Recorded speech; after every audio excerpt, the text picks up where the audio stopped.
technically not clickbait because a car did get stolen. It just technically wasn't mine. So our story for this video begins back in February, I believe. Basically, if you know me, you know that your girl loves Tinder, love-hate relationship with Tinder. I just got one this January, and you know, I was just trying it out, okay?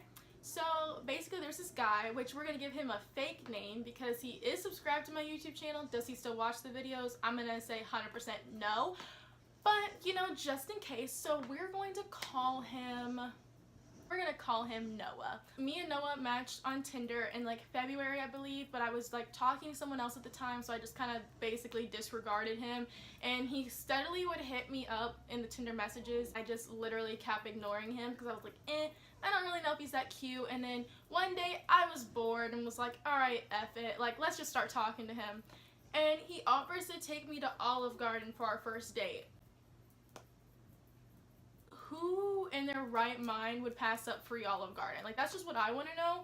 So obviously I'm like, hell yeah, I'm gonna go on this date. We matched in like February, but now it's April. Like, it's taken this long for me to like want to talk to this dude, and we decided to go to the zoo. Looking this back, I'm realizing how confusing I think I made that. Basically, we matched in February, we didn't start talking until April. Our first date, we went to Olive Garden, and then a couple dates later, we decided to go to the zoo, and that's where this whole story starts. Okay? Okay. Because your girl loves the zoo. Like, it's one of my favorite places to go. It was springtime. It's the best in the springtime. I was ready. Like, it was nice and warm. I had on some cute overalls. Shout out to Kenzie for letting me borrow her overalls all the time. We get to the zoo, have a great time. We're leaving the zoo, and we were discussing how we both were, like, hungry. Didn't really know what we wanted to eat, and one of the best parts about like being in St. Louis is there's just so much to do and like a lot of different things to do. And like right nearby the zoo is a place called the Loop, which if you're from this area, you know what I'm talking about. But if you're not, it's basically just a street in St. Louis that has a bunch of restaurants. It has a movie theater. It has like a concert hall. It has like little shops and things like that. And when you're around here, that's one of the places you go. It's 5 p.m. 5:30 I think when we get to the Loop. And like I said, I always park on the street, but he wanted to park in a parking garage because he thought it would be safer, and it's just easier just to go right in, find a parking spot, that's that. So we go in, we actually were parked on the very first level, so like literally like you walk into the parking garage and go right to where the car was at, okay? And we park, there was like the main way where you could walk where you drove in, or you could go down this like staircase like through a door and walk out. So we just decided to go down the stairs and through the door. So we go eat. It was very quick. Even though the place was busy, it was very quick getting our food. So we were there for an hour tops. So now it's about 6, okay? So we leave the restaurant, and we both wanted to just walk around and like go to the shops and just kind of talk, but we had leftovers, and we both agreed that we did not want to carry them the whole time. So we're like, okay, we'll go put them back in the car. So we're walking, talking. We go into that door I mentioned before, walk up, and we're both like, where is the car? Like, and he's clicking the little clicker, and I'm like, I guess we're in the wrong parking garage. And I'm like, that's so weird because this parking garage looks exactly like the one we parked in. And I'm like, there's gotta be another one. So we go out and we walk down the street a little bit. There's no other parking garage. So we're like, did we just miss it? And then I'm like, well, how the hell did we not hear the clicker thing going off? So we're like, okay, whatever, we're stupid. Like, somehow we just are blind and deaf.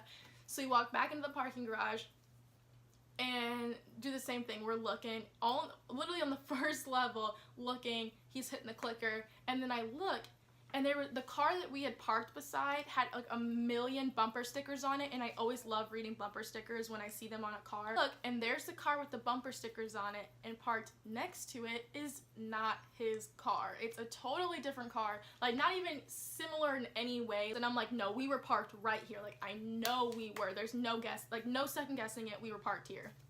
So we start looking around for like broken glass, anything to give us any idea as to where the hell his car went and how it moved without us moving it.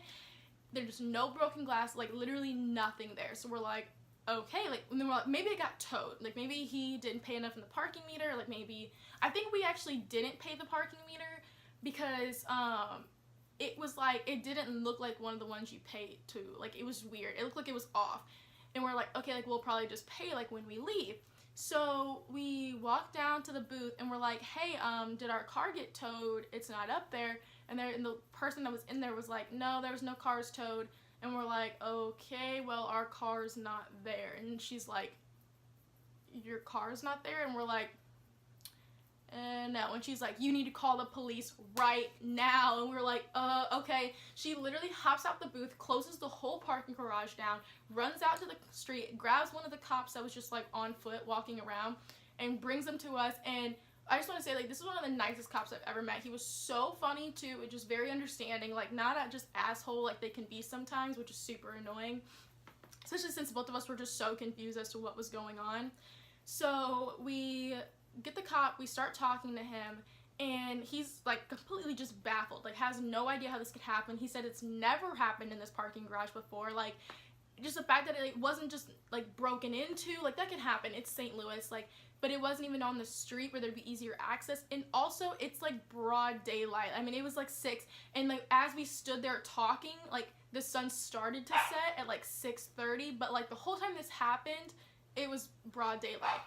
So somebody had called like the person who ran the like parking garage, I guess, and he shows up and he's basically telling us that like they don't have security cameras or something, like they're down. It was something along those lines, and that they usually are supposed to have a security guard patrolling the parking garage. But that day, the security guard that they had ended up like calling in sick or something. Like, I think they had, the first one called in sick, and then another one was supposed to fill in for him, and he just like never showed up. But we ended up talking to them for a while, and the good thing about the car was that he had very like obvious license plates, because he was actually from New Mexico and he had just moved here. And so his license plate was a New Mexico license plate in Missouri. And then he also, there was a disabled veteran like part on the license plate also. So it should have been something that would have been easier to spot.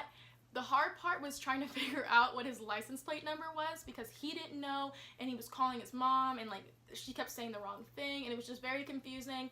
And so the cops told us that they basically put it into their system, so that way if like all the security cams on like red lights and just all over the city would like scan it, and if it came up on the camera it would like bing and like notify them that they had seen it. So the guy starts talking to us about like, did you have any valuables in the car? And Noah was like, oh, like he didn't really have anything that much, because it wasn't like his car that he drove more often, because he actually had 2. That sounds so bougie, but like, I mean, yeah, I guess it is. The only thing that was really important to him, aside from the car, was that he had one of those booster boards, like, or boosted boards, the electric skateboards. He had one of those in the trunk, and I think they're like $1,500. So he had that in the trunk, and he was super upset about that. So then I'm like, okay, did I have anything in the car? And I remembered that I left my whole freaking purse under the seat, okay? So at this point, I had been carrying just a normal black purse, like super basic, nothing nice, but in the purse was like my Kate Spade wallet that I had just gotten for Christmas. I had been carrying the purse the whole time at the zoo, and I was like, okay, I don't want to do this. I knew he was gonna pay for stuff, so what I did is I opened up my wallet, I took out my debit card and my ID, and I put it in my phone case. The funny thing is as we got out of the car, I was like, well, if somebody wants to like break into your car and steal my purse, they can have the like $8 I have in my wallet. Like, yeah. And that's also important to mention, because I made that joke, I remember both of us, like when we talked about it after, both of us remembered him locking the car. So that's important to mention, that the car definitely was locked, okay? And they're thinking, and I'm like, my mom is going to kill me, like she just got me that wallet. And I'm like, I'm screwed. But I'm like, you know what? But at least I did this. I was smart. I took my ID and my debit card out, things that could have been like important to lose. I'm good. So let's talk more about like what we think happened to the car and how it was stolen. Basically, like I mentioned before, there was no broken glass, and the car was 100% locked. Like we both remembered it being locked. The officers are just like, we have no idea how this could happen. And they're asking, like, because he has roommates, and they were like, could your roommates like have taken your spare key and like just like fucked with you guys and like moved the car somewhere else. And at this point we'd already talked to his roommates because they had to come pick us up, and we were like, no, like they would have said something by now, like this is getting too serious. And he was like, he didn't even think they knew where his spare key was at in his room at their apartment. And so the car that he had is one of those push to starts where it just has the button and then it has the little like fob where, like, you know, when you get close to the car it'll like unlock it for you. And he said that he had learned that people are making like little remote controls that can send out the same signals as the fob and unlock the car. Now, don't come at me in the comments below telling me that this isn't true or anything, because I have literally no idea, okay? That was just our best guess at what could have possibly happened, because there was just no evidence to prove that the car like got broken into and then started. And I don't even know if you can start those cars without the fob. I feel like you can't, but like I don't know for sure. Yeah, so anybody, if you have any idea what you think might have happened, like leave it down below. So finally his roommates come and pick us up, and we're still left like we have no idea what's going on, but we were like hopeful because of his like easily identified license plate. Not that it's not super easy to change license plates. We were just hoping that maybe the person hadn't gotten around to that. So we're in the car heading back to his place, and I'm still thinking about like what's in my wallet, and it hits me that my car keys were in my purse. I was so scared that my parents were going to kill me. Like, I'm like freaking out. I'm like calling my grandma, and I was like, do you know if we have a spare key for my car? And she's like, I feel like we do, but I don't know. And I'm like, I don't want to tell mom. I called my stepdad before I called my mom, and I'm like, okay, look, can you tell her? Like, I can't be the one. Like, I knew my mom was gonna go off on me. They call me back, we're all good. I have a spare key at my house. They're like, it's fine, because if any of you don't know, like getting spare keys are like hundreds of dollars. Like I think it was gonna be about $400 for me to get a new set of keys. But the story is not over yet. My mom calls me and just, you know, find out what exactly happened, because I hadn't talked to her, obviously, because I was scared. And we're talking, she's like, you're sure there's nothing else in the wallet? Like, nothing that has like our address on it or anything that just could like be a big deal? And I was like, no, like I got my debit card, I got my ID, like we're good, mom, we're cool. And she's like, what about your social security card? Didn't you have that in your wallet? Yeah, I'm a freaking dumb ass, okay? A lot of you are probably like, what the hell? Why did you have your freaking social security card in your ID? You're supposed to keep that like locked up somewhere in your house. A couple weeks before this, I had gotten a new job, and you know, like when you get a new job, you have to get a picture. They have to take like a scan of your ID and your social security card just for their records, I guess. And so I brought it up there and done that, and like whenever they like, gave it back to me, I just like threw it in my wallet and was like, okay, like I'll take it out when I get home. Yeah, I completely forgot about it. So yeah. So though my mom did not get mad at me about my car keys, oh, she lit me up about my social security card, which is understandable because that's literally my life. Long story short about that, everything was figured out. It's good. Got a new social security card. We're fine. If you're all wondering about the car, yeah, never found it. As far as I know, as of like May, I think, sometime in May, they still hadn't found it.